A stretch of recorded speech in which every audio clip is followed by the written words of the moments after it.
Hello all welcome to hello bubble channel. ఈరోజైతే egg fry అయితే చేసిన. ఎలా చేస్తానో చూడండి. ఫస్ట్ అయితే స్టవ్ ఆన్ చేసుకొని దాంట్లో ఒక 12 ఎండుమిర్చి, ఒక 20 దాకా వెల్లుల్లి రెబ్బలు, జీలకర్ర వేసి మంచిగా ఫ్రై చేసుకోవాలి. ఇప్పుడు ఇదే మిక్సీ పట్టేసుకోవాలి. దాంట్లో కొంచెం జీలకర్ర, కారం, సాల్ట్ వేసుకొని ఏవైతే వేయించుకున్నా అవన్నీ వేసి మిక్సీ పట్టేసుకోవాలి. అది అయిపోయింది కదా. నెక్స్ట్ మళ్ళీ స్టవ్ ఆన్ చేసుకొని ఆయిల్ వేసుకొని దాంట్లో ఆనియన్స్, జీలకర్ర, కొంచెం కరివేపాకు వేసుకోవాలి. మంచిగా ఫ్రై చేసుకోవాలి.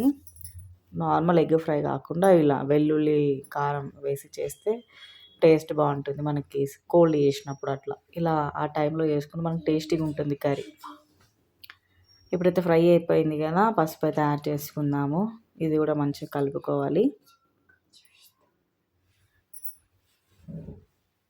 ఇప్పుడైతే కలుపుకున్నాం కదా, ఇప్పుడు ఏదైతే మనం మిక్సీ పట్టుకున్నామో ఆ పేస్ట్ని కూడా ఇందులో యాడ్ చేసుకోవాలి.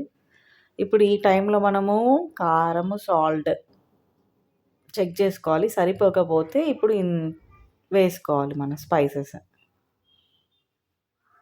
నాకైతే సరిపోలేదు, నేను మళ్ళీ యాడ్ చేసిన కారమును, సాల్ట్ వేసుకున్న తర్వాత ఒక 5 మినిట్స్ సిమ్లోనే మంచిగా ఫ్రై అవ్వనివ్వాలి.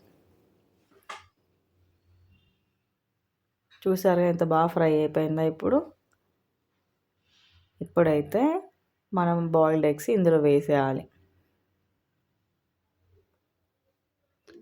దీన్ని కూడా మంచిగా కలుపుకొని ఒక 2 మినిట్స్ సిమ్లో పెట్టేసుకొని స్టవ్ ఆఫ్ చేసుకుంటే అయిపోతుంది ఎగ్ కర్రీ. చాలా సింపుల్ కదా, సింపుల్ అండ్ టేస్టీ అనమాట. ఎప్పుడైనా మనకి నోరు టేస్ట్ లేనప్పుడు ఇలాంటి కర్రీస్ అయితే ట్రై చేయండి. మన ఛానల్ని సబ్స్క్రైబ్ చేయండి, hello bubble channel. Bye bye, take care.